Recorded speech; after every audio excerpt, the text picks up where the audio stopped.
नमो सिद्धाणं नमो आयिरीयाणं नमो वज्झायाणं नमो लोये सविसाहुणम् निज दोषे वशे अथिर तन में रह रहा हूँ, पर मैं सदा थिर सचेतन ही रहा हूँ। अतएव तन बिन दशा शिव सौखे पाने, सतदेव श्रुत गुरु नमन सुसमाधि पाने।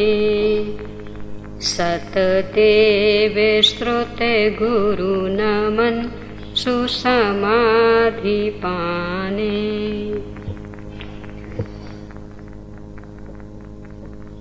संयोगों के प्रति का आकर्षण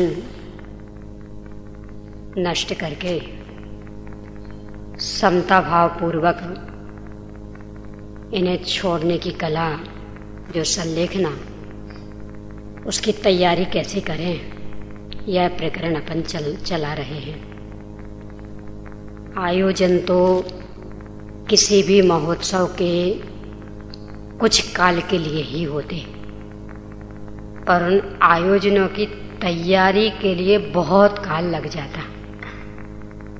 पंच कल्याणक प्रतिष्ठा महोत्सव का आयोजन अधिक से अधिक हो तो 7 दिन तक चलता, कम से कम तो 3-4 दिन में भी चल जाता, अधिक से अधिक हो 7 दिन तक। पर तैयारी कितनी करनी पड़ती उस आयोजन की।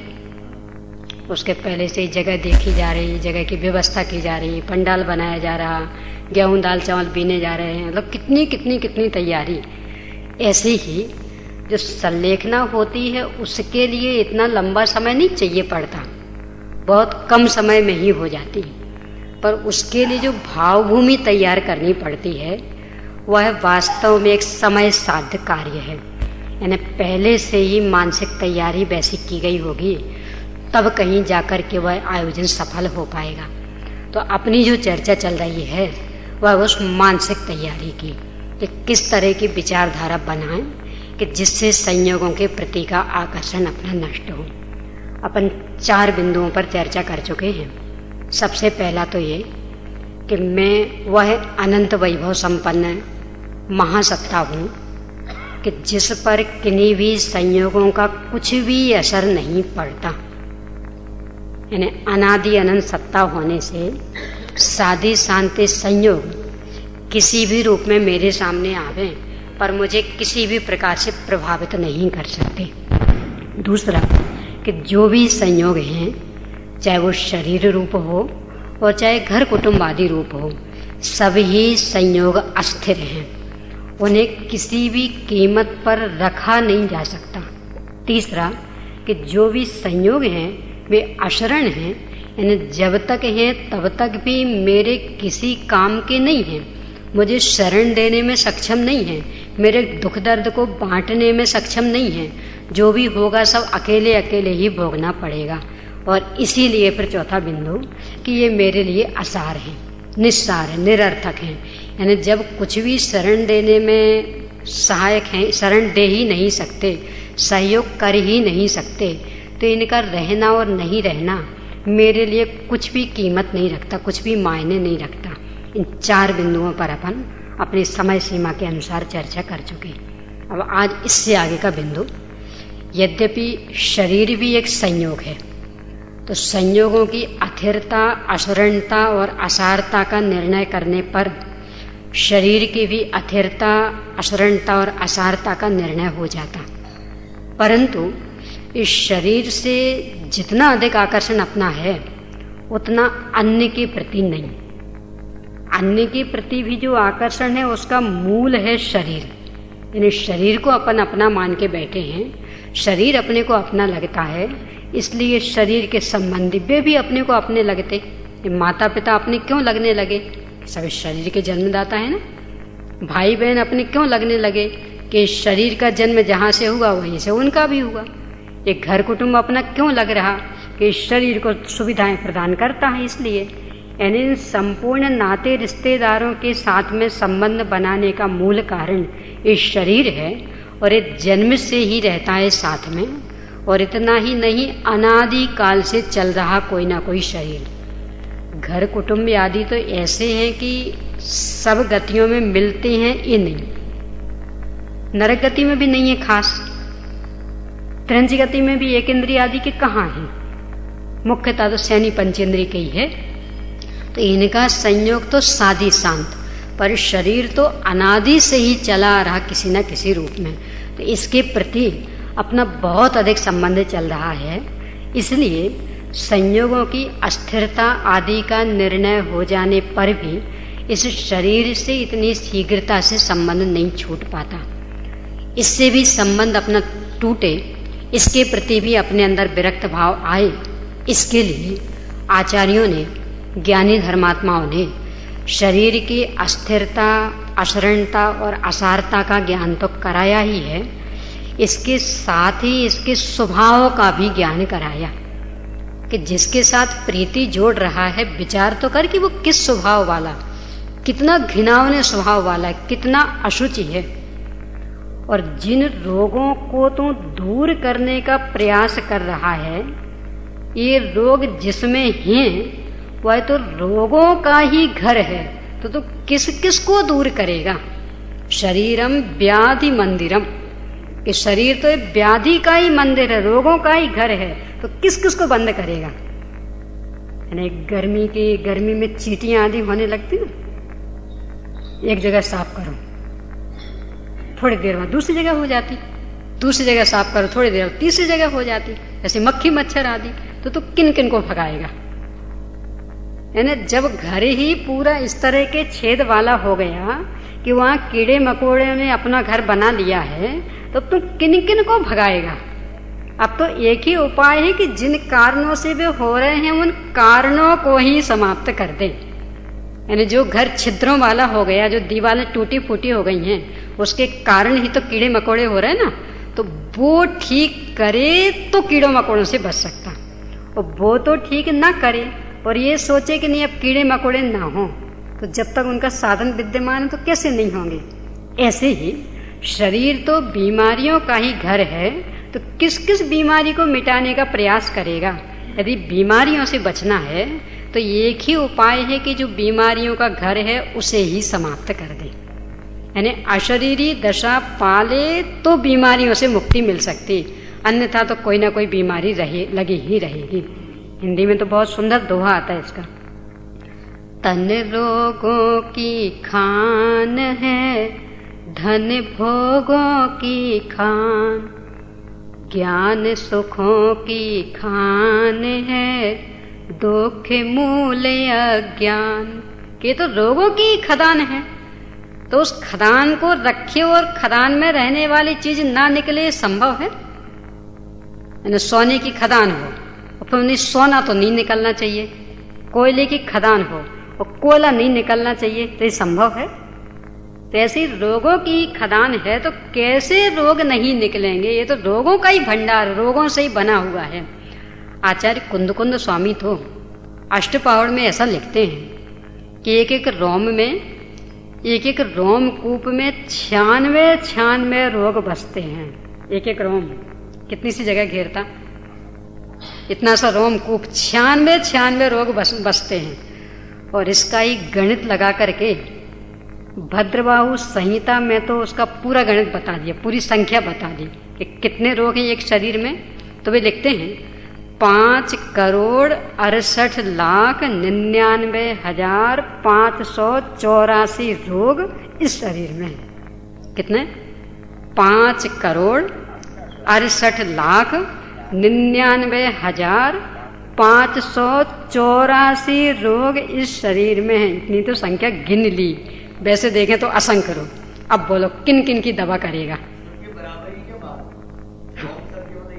मोटा मोटा अंदाज लगा, कोई ऐसे पूरे एक एक को गिनना, यानी जितना प्रैक्टिकल बना हुआ होगा उतना उन्हें गिना दिया।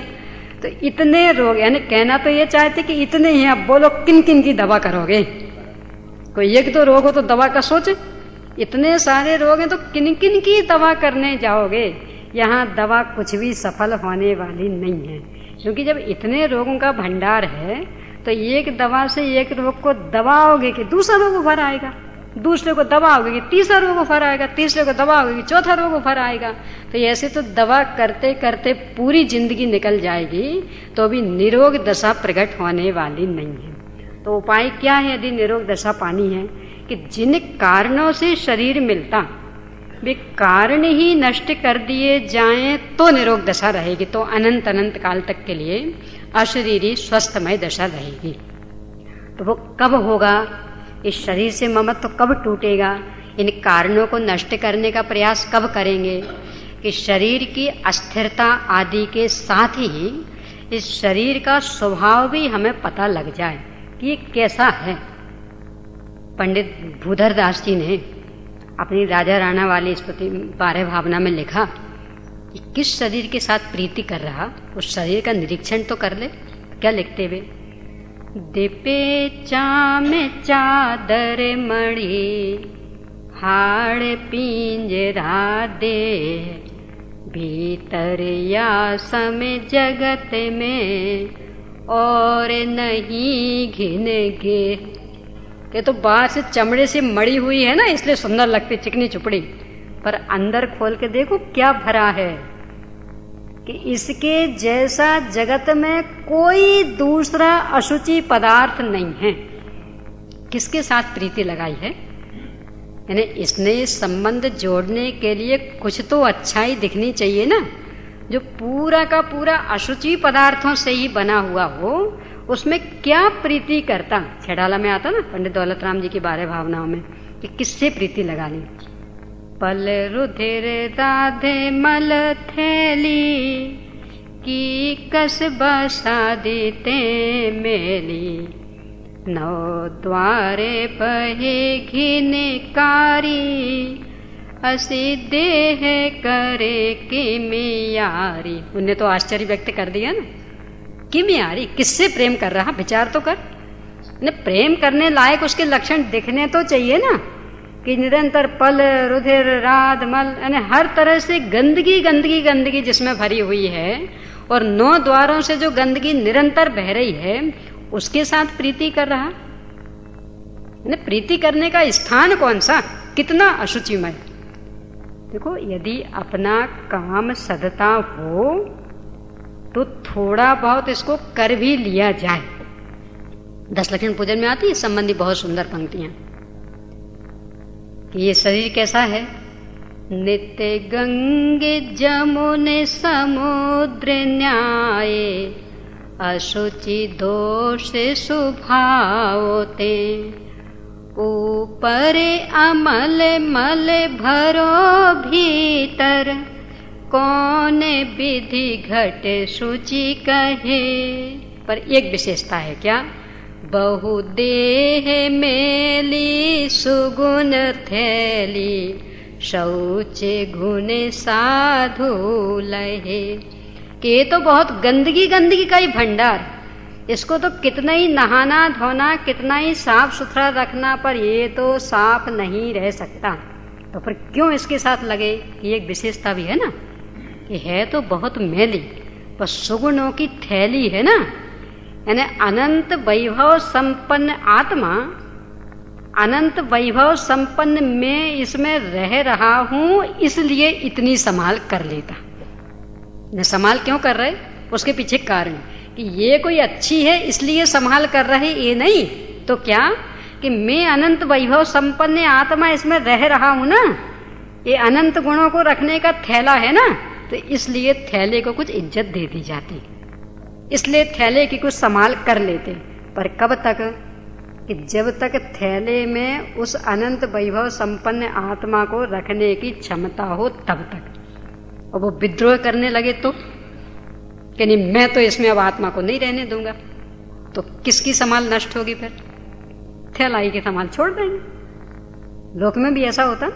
मान लो एक कोई नौकर है बहुत ईमानदार, यानी हाथ का भी साफ बिल्कुल बहुत अच्छा, और काम में भी बहुत अच्छा, चतुर, बहुत अच्छे से काम करता, बुद्धि विवेक से काम करता, पर स्वभाव का थोड़ा सा कठोर है। आवाज बहुत तेज है, और जब उसको गुस्सा आता तो फिर छोटे बड़े कुछ भी नहीं गिनता, मालिक नौकर कुछ नहीं गिनता, मालिक को भी खरी खोटी सुना देता, पर काम का बहुत अच्छा है।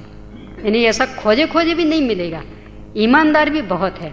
तो क्या करते अपन कि यदि वो काम अच्छा करता है, ईमानदारी से काम करता है, तो उसकी दो कठोर बातें भी बर्दाश्त कर लेते हैं। क्योंकि नौकर तो अच्छा है ना, बातें तो कभी कभी सुनाता, पर काम तो बढ़िया कर रहा ना, ईमानदार तो है ना, इससे कोई खतरा तो नहीं है ना, तो अपन उसकी सब कुछ बर्दाश्त कर लेते हैं। पर यदि वो काम करना बंद कर देवे तो, और हाथ भी ठीक ना रहे तो फिर उसकी कठोरता बर्दाश्त करेंगे कि भाई जिस कारण से तुझे हम संभाल रहे थे, अब वो ही तूने खत्म कर दिया, तो अब क्यों संभालेंगे, अब तेरी कठोरता क्यों हम बर्दाश्त करेंगे।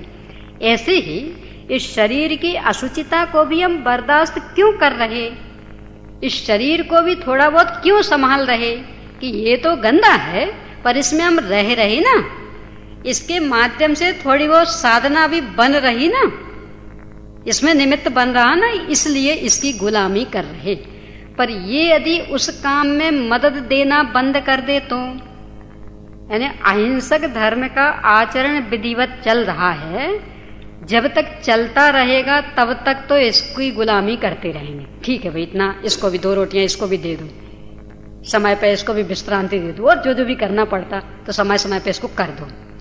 पर यदि इसको संभालने के लिए ही अहिंसा धर्म नष्ट होने लगे, यानी एक प्राणी की रक्षा के लिए अनंत प्राणियों का घात करना पड़े, असंख्य प्राणियों का बलिदान करना पड़े, तो क्या होगा कि तो जिसके लिए असंख्य प्राणियों अनंत प्राणियों का बलिदान करना वो आज छूटता हो तो छूट जाए, उसके लिए तो किसी की भी कीमत पर हिंसा नहीं होगी। ये भाव रहता है ज्ञानी जीवों का।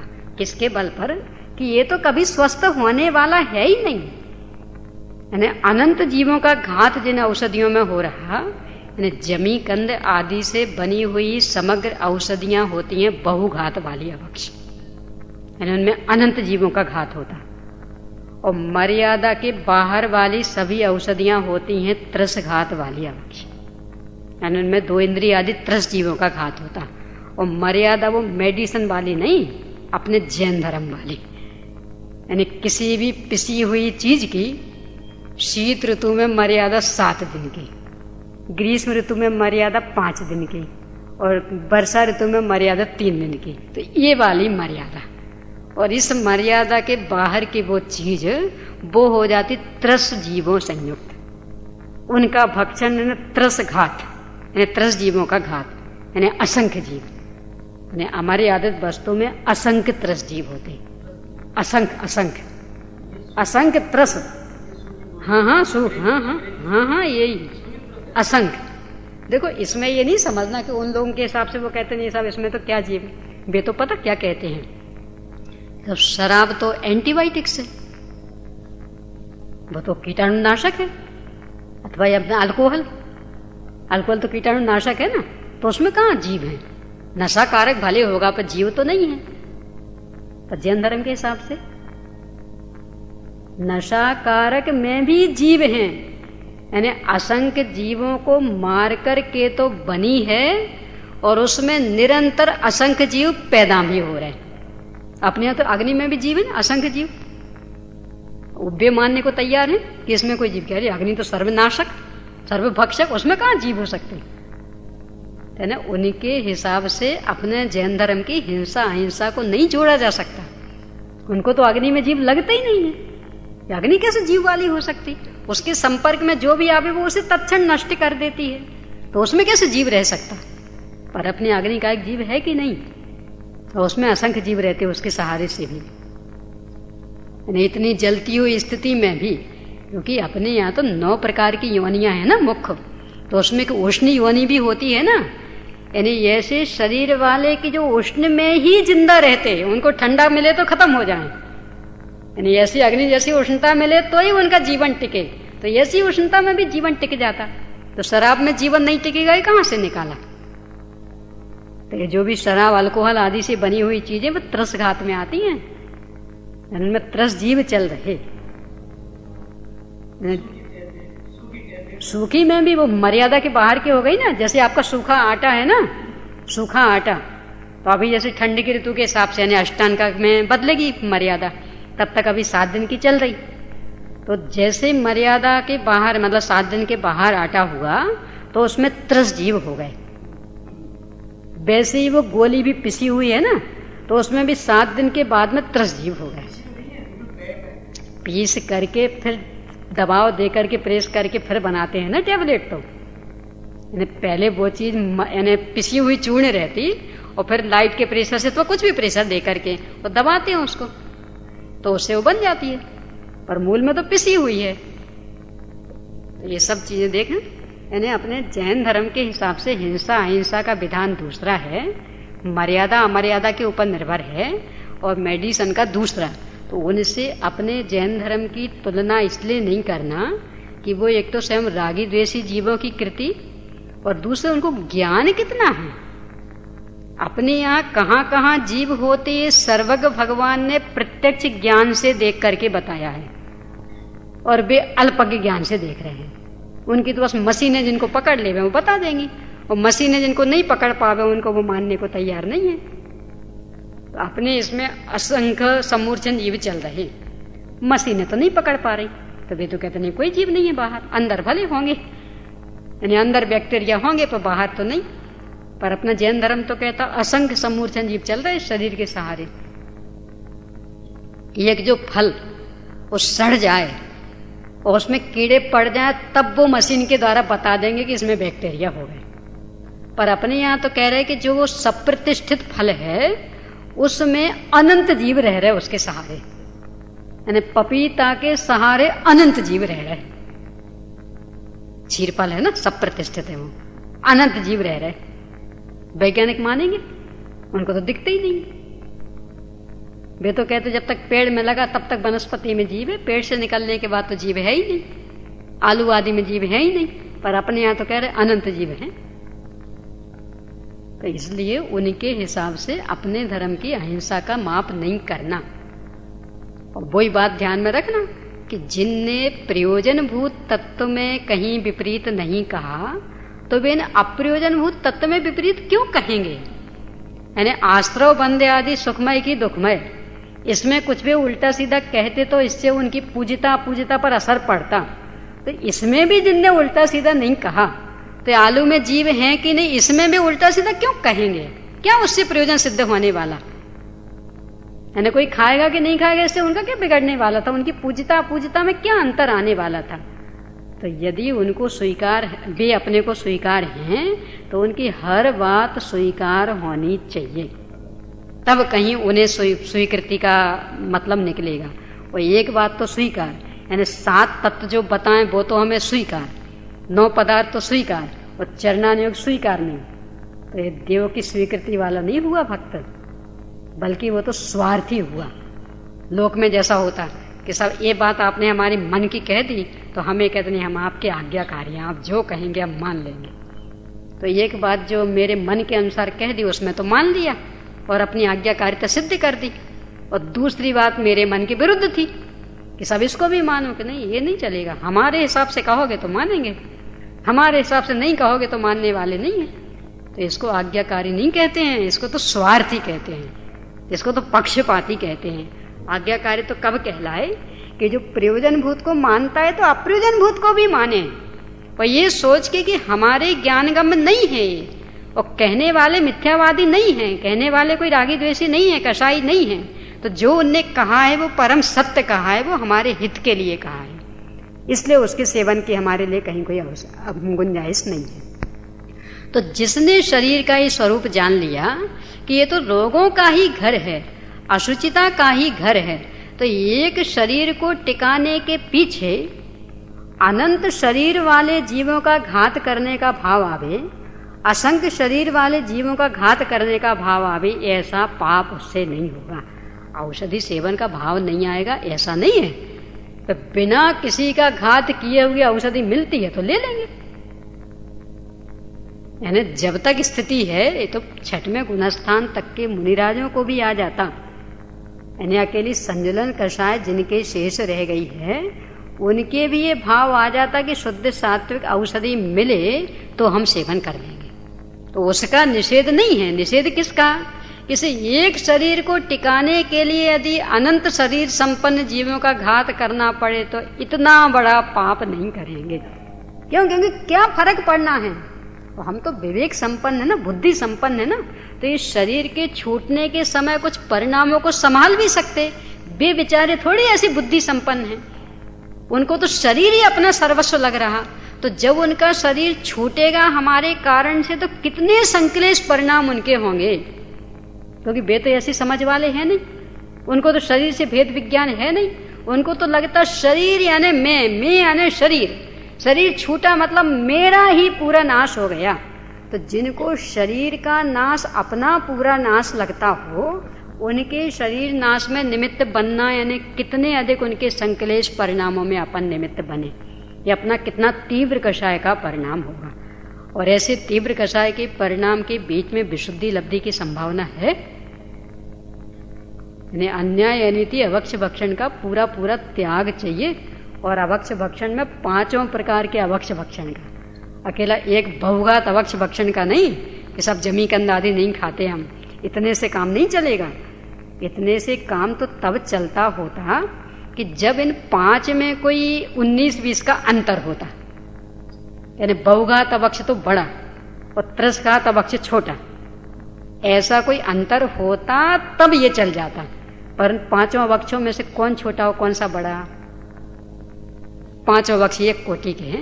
यानी अल्टरनेट में नहीं कर सकते कि नहीं साहब वो बहुघात थोड़ा ज्यादा बड़ा और त्रसघात कम, बल्कि अपने हिसाब से तो और ज्यादा त्रसघात में।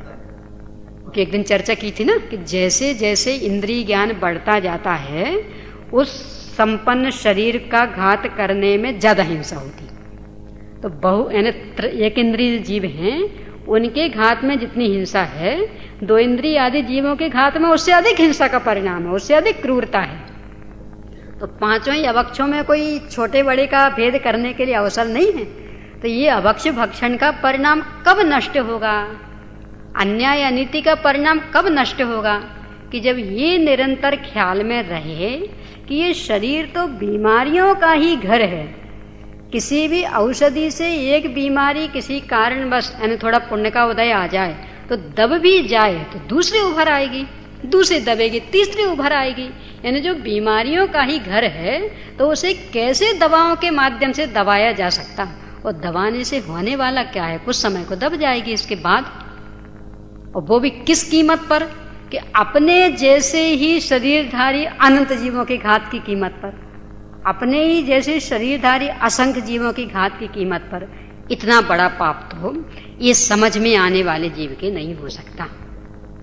और इसमें स्थिति भी क्या है कि जिसको हम पुष्ट करने का प्रयास कर रहे हैं वो पुष्ट होने वाला है, और इसकी पुष्टि से हमें लाभ क्या मिलने वाला? मंगत राय जी ने किया इसका बहुत अच्छा विश्लेषण। तू नित्य पोखे यह सूखे ज्यों धोवे त्यों मेली, निश दिन करे उपाय देह का रोगे दशा फैली। मात पिता रज बीरज मिलकर बनी देह तेरी, हाड़ मास नस लहूरादि की प्रगट व्याधि घेरी। क्या स्थिति इसकी? जितना जितना पोषण करते उतनी उतनी सूखती जाती। क्या मतलब निकलेगा पोषण करने का? जितना जितना बीमारियों से बचाने का प्रयास करते उतनी उतनी बीमारियां बढ़ती जाती। क्या मतलब निकलेगा? जितना जितना इसे पवित्र करने का प्रयास करते उतना उतना घिनौना होता जाता। क्या मतलब निकलेगा? तो बुद्धिमानी किसमें है? काना पौड़ा पड़ा हाथ ये चूसे तो रोवे, फले अनंत जुधर में ध्यान की भूमि विषे बोवे। ये बुद्धिमानी है। ये तो काना पौड़ा है। काना पौड़ा तो समझते होंगे ना, क्यों भाई चिन्मय? काना गन्ना, काना गन्ना है ना, एक आंख नहीं, ऐसा गन्ना नहीं, यानी होता है गन्ना, गन्ने की खेती में ही, और उसमें बीच में लाल धारियां हो जाती, लाल लाल ऐसी धारी हो जाती पूरे में। तो अब उसका रस मीठा तो रहता नहीं, और इस तरह का उसमें कुछ खटास, खटास तो नहीं कहेंगे, आम्लपना आ जाता कि यदि अपन उसको चूसें तो जीभ फट जाएगी, पूरे अंदर के जबड़े फट जाएंगे, यानी इस तरह का एक आम्ल रस उसमें पैदा हो जाता। उसकी उपमा दी है इस शरीर को, कि जो शरीर मिला ही कैसा है, वो काना गन्ना, कि यदि उसको चूसने का प्रयास किया तो मुंह फटेगा, ओंठ फटेंगे, जीभ फटेगी, पूरा जबड़ा फटेगा, मीठा रस तो बिल्कुल मिलने वाला है नहीं, क्योंकि वो काना हो चुका। काना तो उसकी एक प्रकार की बीमारी, उस गन्ने में वो बीमारी लग गई, तो मीठा रस तो मिलने वाला है नहीं। तो ऐसे ही शरीर को पुष्टि करने का प्रयास किया तो इसके फल में नरक निगोद के पात्र तो हो सकते हो, ये पुष्ट होने वाला किसी कीमत पे नहीं। हाँ, एक उपाय है कि यदि उसी काने गन्ने को बो दिया जाए तो उसके बल पर मीठे रस वाले दूसरे गन्ने अवश्य मिल सकते हैं। तो ऐसे इस अशुचित तन के माध्यम से यदि धर्म ध्यान में लग गए, अपने आत्मा को जानकर पहचान कर उसमें लीन होने का प्रयास करने लगे, तो ये तो छूटने वाला हर कीमत पे है ही, तो ऐसे भी छूटेगा, पर आगे ऐसा सड़ा गला शरीर भी नहीं मिलेगा, और जो ये आत्म साधना प्रारंभिक की, इसकी पूर्णता का परिणाम ये होगा कि अनंत अनंत काल तक के लिए अशरीरी दशा, यानी पर अतीन्द्रिय आनंदमय जीवन निरंतर बना रहेगा। ये उपाय, ये बुद्धिमानी। क्या बुद्धिमानी? काना पौड़ा पड़ा हाथ यह चूसे तो रोवे, कि यदि इसको भोगने में लगोगे तब तो रोने रोने के अलावा कुछ मिलने वाला नहीं। फले अनंत जुधर में ध्यान की भूमि विषे बोवे, कि यदि इस शरीर का उपयोग अपने आत्मा को जानकर पहचान कर उसमें लीनता के रूप में किया, तो जो वो धर्म ध्यान की भूमि में बो दिया ना, शरीर से भेद ज्ञान कर लिया ना, इसके परिणाम स्वरूप आगे ऐसा शरीर भी नहीं मिलेगा, और साथ में ही जैसे ही आत्म साधना पूरी होगी तो अनंत अनंत काल तक के लिए अशरीरी दशा मिल जाएगी। नहीं, आगे मिलेगा तो ऐसा सड़ा गला नहीं मिलेगा भी, तो अगले भाव में तो वैकृत शरीर मिलेगा, तो उसमें तो सात धातु आदि कोई समस्या ही नहीं रही। और इसके बाद में क्योंकि आत्म साधना शुरू हो गई ना, सम्यक रत्नत्रय में जीवन हो गया, तो इसके बाद में ऐसा शरीर पाएगा कोई भी अपने सलाह का पुरुष, चरम शरीर, कि जिसमें सात धातुएं होने पर भी रोग आदि के लिए कहीं अवसर नहीं रहेगा।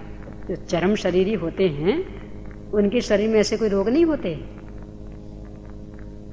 जो चरम शरीरी होते, सात धातुएं तो रहती हैं, पर ऐसा वज्र विषम नारा सनन वाला शरीर, और अंदर में ऐसे स्थिर नाम कर्म का उदय कि उनके ऐसे कोई भी रोग नहीं पाए जाते कि जिनके लिए वर्तमान की दवा दारू में काम आवे।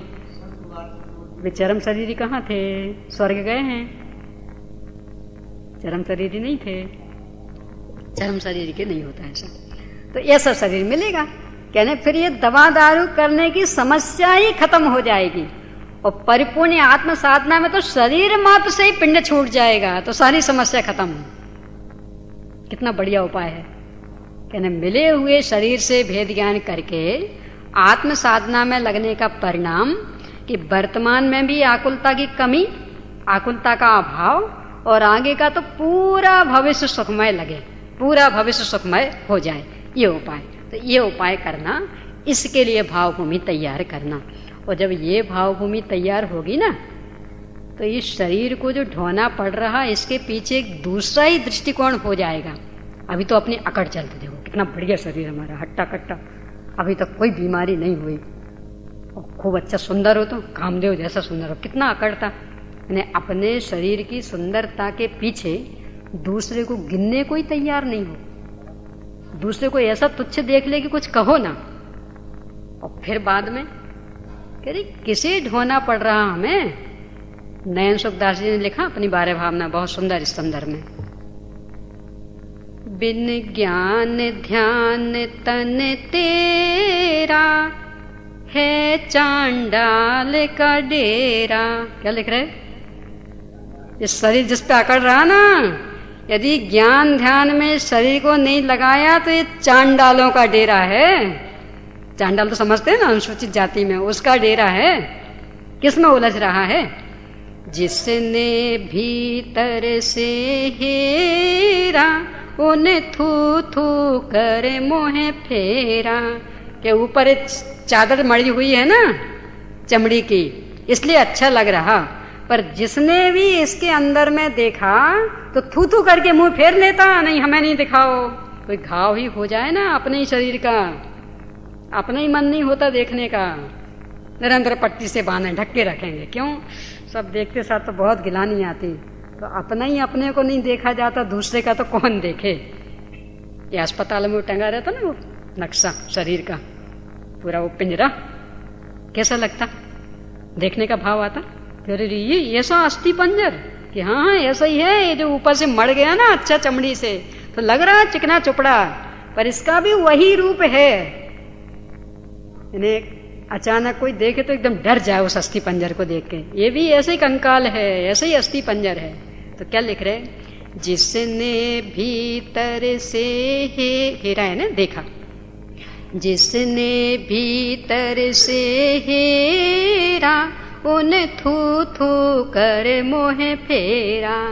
यानी वे उसको देखने में सक्षम नहीं हुए, थू थू करके गिलानी करके भाग जाते हैं। मल मूत्र मांस का घड़ा रात दिन सड़ा तुझे नित्य पड़ा उठा कर धरना। अब लिया पंच परमेष्टि तुम्हारा सरसना। क्या कह रहे? कि विचार तो कर किसके साथ में जी रहा है। मल मूत्र मांस का घड़ा, यानी 7 धातुओं का घड़ा है, गंदगी गंदगी से भरा हुआ घड़ा। एक कोई घड़ा मिल जाए कहीं, एक खास करके अपनी इसमें कर देता हूँ होलियों में, होली के दिन कोई चंदा नहीं देवे तो ज्यादा जो उसके मतवाले होते तो वे रातों रात उसके दरवाजे पर वो घड़ा फोड़ जाते हैं, विष्ट आदि वाला, गंदगी वाला। अब साफ तो करवाना पड़े, क्या करें, करवाते हैं मजबूरी बस। पर कैसा लगता?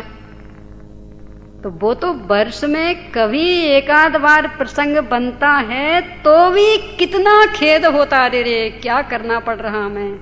और फिर आगे तो सावधान हो जाते कि भले भाई 10-50 रुपए ले जाए तो ले जाए, हमें साक्षात पंचेंद्रिय जीव की हिंसा का पाप लगे तो लग जाए, पर ये तो नहीं करे। दे दो होली के लिए चंदा देना ना, साक्षात पंचेंद्रिय जीव की हिंसा के घात का पाप, उसकी अनुमोदना। पर फिर भी यदि कभी ऐसा प्रसंग बने तो मन में आ जाता ना, चलो इससे तो अच्छा कौन ये रोज करता रहेगा, ये मेला कौन समेटता रहेगा। तो वहां तो साल में एकाध बार प्रसंग बनता है तो ऐसा भाव आ जाता। और यहाँ क्या है? मल मूत्र मांस का घड़ा, और वो भी रात दिन सड़ा। और आश्चर्य कि निरंतर उठाना पड़ रहा, निरंतर धोना पड़ रहा है, एकाध दिन नहीं। अन्य संयोग तो ऐसे हैं कि उनसे थोड़े बच भी जाएं। वो घर पसंद नहीं आवे तो कुछ दिन को हट भी जाए वहां से, वो धन पसंद नहीं आवे तो कुछ दिन को उस संयोग से हट भी जाए। पर ये शरीर तुझे नित्य पड़ा उठा कर धरना, यानी 24 घंटे इसकी गुलामी करनी पड़ रही। और है क्या इसमें? मलमूत्र मांस का घड़ा है। तो किसके पीछे अकड़ रहा, किसमें एकत्व कर रहा, किसे अच्छा मान रहा, विचार तो कर। बल्कि इसमें खेदो कि अरे रे किसको उठा के रखना पड़ रहा, किसके साथ मुझे चलना पड़ रहा है। कितनी सुंदर पंक्तियां हैं, है ना। व्यक्ति गहराई से विचार करे तो शरीर से कितना वैराग्य जाए कि वो क्या स्थिति, क्या कर रहे हम, ये काम शोभा देने लायक है यानी किसको ढो रहे हैं। ये कोई गंदी चीज ले जानी हो, कोई सड़ गई हो ना घर में चीज, मान लो सब्जी लाए हो और नहीं दिया ध्यान और रखी रही और बहुत दिन तक रखी रही तो एकदम सड़ गई, एकदम बास आने लगी, बदबू आने लगी। और उसको फेंकने जाने में शर्म लगती है, देखेंगे तो क्या कहेंगे, इतनी गंदी सब्जी इनके यहाँ पड़ी रही और ये स्वयं फेंकने आ रही, तो उसको ले जा करके फेंकने में शर्म लगती। कैसे ले जाएं? तो कब फेंकने जाएंगे कि जब कोई देख लेंगे, कोई नहीं देख पाएगा उस समय। तो एक सड़ी गली चीज को लेकर के जाने में इतनी शर्म लगती, और ये 24 घंटे ढोना पड़ रहा। विचार तो कर ले, क्या कर रहा है तुम? क्या लिख रहे? मल मूत्र मास का घड़ा, रात दिन सड़ा, तुझे नित्य पड़ा, उठा कर धरना। तो क्या करना फिर? अब लिया सिद्ध परमेष्टि तुम्हारा शरणा। चलो इतना ही सही, साथ में तो रहेगी ना, वो भी कहाँ गारंटी। माटी में मिलेगी देह, होएगी खेह, इसी के नेह पड़ा दुख भरना। यानी मात्र ढोना पड़ा इतना ही नहीं, इसका परिणाम क्या निकलता है? ये तो नियम से माटी में मिलेगी। यानी किसी भी कीमत पर, यानी दवा खाते खाते भी और नहीं खाते खाते भी, किसी भी कीमत पर इसको तो स्थिर रख नहीं सकते, इसको तो नियम से राख होनी होनी है। तो माटी में मिलेगी देह, होएगी खेह, और अपने को क्या मिलेगा? इसी के नेह पड़ा दुख भरना। यानी जिसको लेकर के इतने कुकृत्य हम कर रहे हैं, वो तो नष्ट हो जाएगा, वो तो यहीं जल करके राख हो जाएगा। और जो इसके लिए कुकर्म किए, उसके फल में हमें नरक में दुख भोगने पड़ेंगे। इस शरीर को अपना माना तो ये तो अपना नहीं बन पाया, ये तो यहीं के यहीं छूट गया। और जो अपना माना, उसके फल में नरक निगोद के चक्कर कौन खाएगा? इसको पुष्ट करने के लिए जो अभक्ष भक्षण किया, तो ये तो पुष्ट नहीं हुआ, ये तो यहीं के यहीं छूट गया, इसकी तो राख हो गई। और जो वो पुष्ट करने का भाव था और उसके लिए किए गए पाप परिणाम थे, उसकी सजा किसको भोगनी पड़ेगी? ये यहाँ कह रहे हैं, इसी के नेह पड़ा दुख भरना। तो अब क्या करना? अब लिया सिद्ध परमेष्टि तुम्हारा शरणा। कि अब मैंने आपकी शरण ग्रहण की है, आपके माध्यम से शरीर का वास्तविक स्वरूप पता लगा है, तो अब हम ऐसी गलती नहीं करेंगे। यानी शरीर जब तक हमारे काम में मदद देने की स्थिति में रहेगा, तब तक भले थोड़ी बहुत गुलामी कर लेंगे, शुद्ध सात्विक पद्धति से, हिंसक पद्धति से नहीं। और जिस दिन ये ख्याल में आ जाएगा कि अब तो ये हमारी मदद देने बन गया, तो अपने परिणाम को संभाल लेंगे, इसे छोड़ने के लिए छोड़ देंगे, छूटने के लिए छोड़ देंगे कि ये जाए तो जाए, रहे तो रहे। अब इसको संभालने के लिए हमसे तो कुछ भी पाप नहीं होगा। क्यों? क्योंकि सुनने वाला क्या है? इसकी तो स्वभाव की उपमा दुर्जन के स्वभाव से की है। जो वैराग्य भावना है ना, उसमें दुर्जन के स्वभाव से क्या लिखते हुए, दुर्जन देह स्वभाव बराबर, मूर्ख प्रीति बढ़ावे। कैसा है दुर्जन का स्वभाव? पोषत तो दुख दोष करे अति, शोषत सुख उपजावे। दुर्जन देह स्वभाव बराबर, मूर्ख प्रीति बढ़ावे। कि ज्यों-ज्यों दुर्जन की प्रशंसा करो ना, उसको अपने अधीन, मतलब उसकी कुछ सेवा शुश्रूषा करो, तो उतना सिर पे चढ़ता। यानी उसको लगता कि नहीं, ये हमारी गुलामी कर रहे हैं, मतलब हम बड़े, तो अपना बड़प्पन इतना अधिक बताएगा कि अपने को ही मूर्ख सिद्ध कर देगा। और यदि उससे उल्टा करो तो सीधा रहेगा। यानी उसके प्रति बुरा करो तो ठीक रहेगा, और यदि उसके प्रति अच्छा व्यवहार किया तो उल्टा उसको इतना घमंड आएगा, ऐसा अकड़ेगा कि अपना ही सत्यानाश कर देगा, अपना ही बुरा कर देगा। तो शरीर भी ऐसा ही है कि यदि इसे पुष्ट करने के चक्कर में रहे तो पुष्ट तो नहीं होगा और अधिक गुलाम बना लेगा। शरीर का स्वभाव ऐसा। आप मान लो रात्रि में भोजन नहीं करते और किसी ऐसी संगति में फंस गए कि 10 दिन आपने लगातार रात्रि में भोजन कर लिया, तो 11वें दिन आप छोड़ना चाहेंगे तो भी नहीं छूटेगा। वो शरीर मांगेगा कि नहीं, हमें तो इस समय भूख लग रही, इस समय दो। यदि उल्टा किया तो कि नहीं हम तो एक बार ही भोजन करेंगे, तो कुछ दिन तक तो वो कठिन जाएगा। इसके बाद शरीर की आदत बन जाएगी तो अपने आप उसमें ढल जाएगा। यानी ज्यों ज्यों इसको पुष्टि करने की दिशा में प्रयास करोगे त्यों तो और अधिक नाच नचाएगा, और अधिक इसकी मांगे बढ़ती जाएंगी। नहीं अब ये भी चाहिए, ये भी चाहिए, ये भी चाहिए। बहुत कड़क ठंड के दिन पड़ रहे हो ना, एक स्वेटर पहनी, नहीं अभी और ठंड लग रही, ऊपर से साल ओढ़ लिया कि नहीं भी और ठंड लग रही, तो मान लो एयर कंडीशन रूम में पैक हो गए कि नहीं अभी भी ठंड लग रही, तो और रजाइयाँ ये वो, मतलब और ठंड बढ़ती जाएगी। और एक नहीं क्या होती ठंड में, जितनी भी ठंड लगी बस इसे एक स्वेटर में ही, दूसरी हम नहीं पहनेंगे, तो कुछ देर तक तो वो ठंड लगेगी, और इसके बाद वो अपने आप ठंड इतनी सिमट जाएगी कि बस एक स्वेटर जितनी ही लगेगी। ये तो प्रत्यक्ष अनुभव है ना, अपने देखते हैं ना अपन, कहने बहुत ठंड बहुत ठंड बहुत ठंड, तो वो 10 स्वेटर भी कम पड़ जाएं, लेकिन क्या होती ठंड में बस एक स्वेटर पहनेंगे, इससे ज्यादा नहीं, तो कुछ देर बाद वो बस उतने में ही ठंड सिमट के रह जाती। इस शरीर की तो ये स्थिति है कि पोषत तो दुख दोष करे अति, शोषत सुख उपजावे, दोरे जन देह स्वभाव बराबर, मूर्ख प्रीति बढ़ावे। कि जो इसकी ऐसे स्वभाव को नहीं पहचानता है, जो अपने स्वभाव को नहीं पहचानता है, वो मूर्ख ही इससे प्रीति बढ़ाता है, ज्ञानी तो इससे प्रीति नहीं बढ़ाता, क्योंकि इसका स्वभाव तो कितना निकृष्ट। तो ये यदि अपने को निरंतर ख्याल में रहेगा तो शरीर के प्रति अनासक्ति वृत्ति रहेगी, और तब कहीं जाकर के जो भी इसकी स्थिति बनेगी, अपना अहिंसक धर्म अपनी वीतरागता पुष्ट होती रहे, इतना तो इसके प्रति भले कर देंगे, पर उसके घात का प्रसंग आवे तो इससे ही उपेक्षा ले लेंगे, उस धर्म के घात के लिए किसी भी कीमत पर तैयार नहीं होंगे। ये एक प्रकरण हुआ।